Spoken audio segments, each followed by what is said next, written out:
नमस्कार दोस्तों and I welcome you to Deep concept. दोस्तों, रिसेंटली डब्ल्यूएचओ ने एक नए वर्ल्ड नेटवर्क को लॉन्च किया है, that is the international pathogen surveillance network. तो हम लोग डिटेल से चर्चा करेंगे ये वाला नेटवर्क कैसे काम करेगा, क्या इसकी जरूरत आन पड़ी थी, क्यों इसको लॉन्च किया गया है, इसके सिग्निफिकेंस क्या है। इसके साथ साथ जीनोम सीक्वेंसिंग के बारे में बात करेंगे। तो वर्तमान में जीनोम सीक्वेंसिंग को लेकर कौन से कार्य चल रहे हैं और भविष्य में होने वाले संभावित खतरों से ये वाला नेटवर्क हमको कैसे बचा सकता है, वो सब बातें जो हमारे एग्जाम पर्सपेक्टिव से इंपॉर्टेंट रहेंगी उनकी हम लोग चर्चा करने वाले हैं। ये न्यूज आप देख पाओगे, डब्ल्यूएचओ लॉन्चेज ग्लोबल नेटवर्क, अर्थात एक ग्लोबल नेटवर्क है to detect infectious disease threat. जो भी इन्फेक्शन से होने वाले डिसीज हैं, जो भी थ्रेट है हमारे सामने, उसको हम लोग पहले से ही डिटेक्ट कर पाएंगे।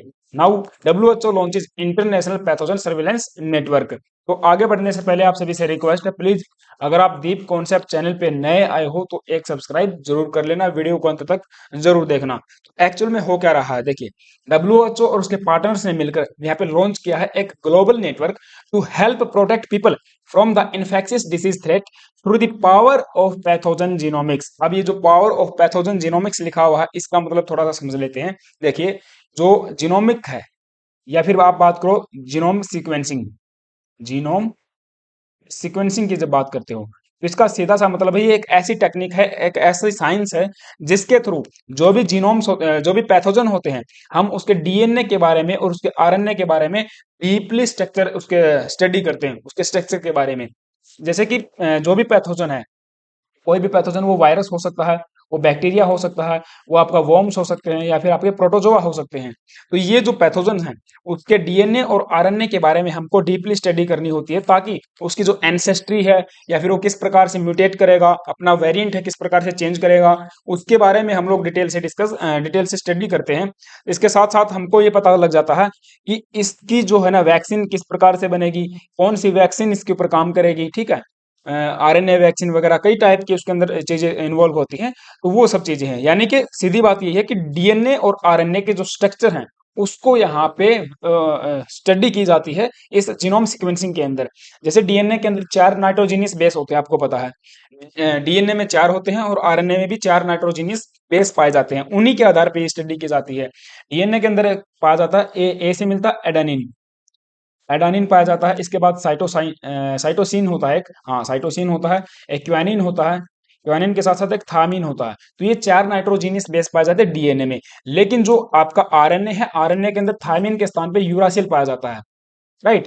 तो ये इन्हीं नाइट्रोजीनियस बेस की यहाँ पे स्टडी की जाती है जीनोम सीक्वेंसिंग में, और हमको पता लग जाएगा कि इस वाले वेरिएंट की, इस वाले वायरस की या फिर जो बैक्टीरिया है, कोई भी पैथोजन है, उसकी एंसेस्ट्री कैसी है, ये किस ग्रुप के अंदर फॉल करता है, इसके लिए प्रभावी वैक्सीन किस किस प्रकार से हम लोग बना सकते हैं। तो वो सारी बातें हैं, राइट। तो जीनोम सीक्वेंसिंग को इस नेटवर्क के माध्यम से इंप्रूव करना है, ताकि कोई भी पैंडेमिक या फिर एपिडेमिक है, उसके आने से पहले ही हम लोग सतर्क यहाँ पे हो जाएं, right.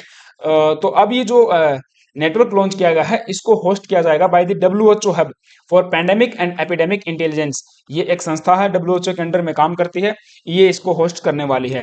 It's aim to accelerate progress on the deployment of the pathogen genomics. यानी कि वर्तमान में जो जीनोम सीक्वेंसिंग का काम चल रहा है प्रत्येक देश में, उसके डिप्लॉयमेंट को हमने एक्सेलरेट करना है, साथ ही साथ हमने इम्प्रूव करना है पब्लिक हेल्थ डिसीजन मेकिंग।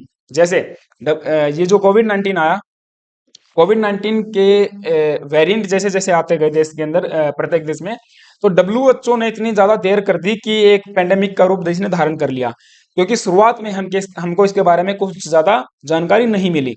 तो इसीलिए अब ये बताया गया है कि इस प्रकार की भविष्य में अगर कोई बीमारी आती है, कोई भी डिसीज फैलती है, कोई वायरस फैलता है, तो उसकी जीनोम सीक्वेंसिंग से हम लोग पहले ही पता लगा लेंगे कि इसको किस प्रकार से ट्रीट किया जाना है, राइट।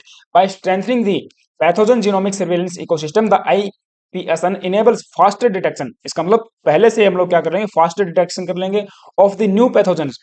कोई भी, वो आपका कोई भी ग्रुप हो सकता है, वो सार्स ग्रुप हो सकता है या फिर कोई दूसरा ग्रुप हो सकता है, उसका जो अगर पैथोजन है, अगर नया वेरिएंट आया है, तो उसको पहले ही हम क्या कर लेंगे, डिटेक्ट कर लेंगे, उसके ऊपर सर्च की जाएगी, and it will enhance tracking of the spread and evolution of the disease.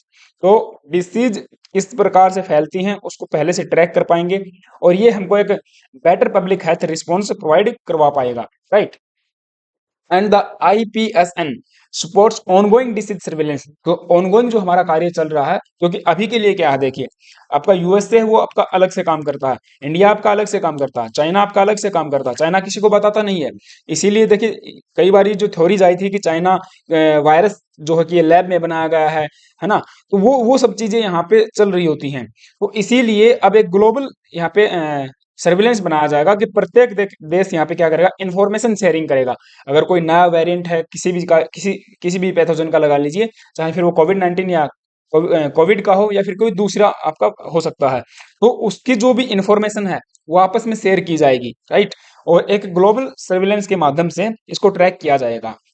तो उसको पहले एपिडेमिक या फिर पेंडेमिक का रूप, महामारी का रूप धारण करने से पहले ही उसके जो भी करेक्टरिस्टिक्स हैं वो हम लोग डिटेक्ट कर पाएं, और साथ ही साथ उसके ऊपर फिर बेटर इम्प्लीमेंटेशन कर पाएं, राइट। तो ये इसका विजन या फिर ये इस प्रकार से काम करने वाला है। अब इसकी जरूरत क्यों आन पड़ी, तो मैंने आपको थोड़ी देर पहले भी बताया था, जो कोविड 19 आया था हमको नहीं पता था ये कैसी बीमारी है। एक छोटे से वायरस ने जो कि मतलब आप कह सकते हो कि इतना छोटा वायरस है कि आप देख भी नहीं पाओगे उसको माइक्रोस्कोप के बिना, और उसने पूरे विश्व को क्वारंटाइन में भेज दिया, राइट। तो ऐसे छोटे छोटे जो भी हमारे पैथोजेंस होते हैं हमारे आसपास में, उनको हम लोग इस प्रकार से उनकी स्टडी करें। एक क्रिटिकल रोल यहाँ पे हो सकता है कि जो वैक्सीन बनाने वाली है वो इफेक्टिव हो और क्विकली हम लोग वैक्सीन बना पाए, क्योंकि कोविड 19 के केस में क्या हुआ था, कोई भी इफेक्टिव और क्विकली वैक्सीन हम लोग नहीं बना पाए थे।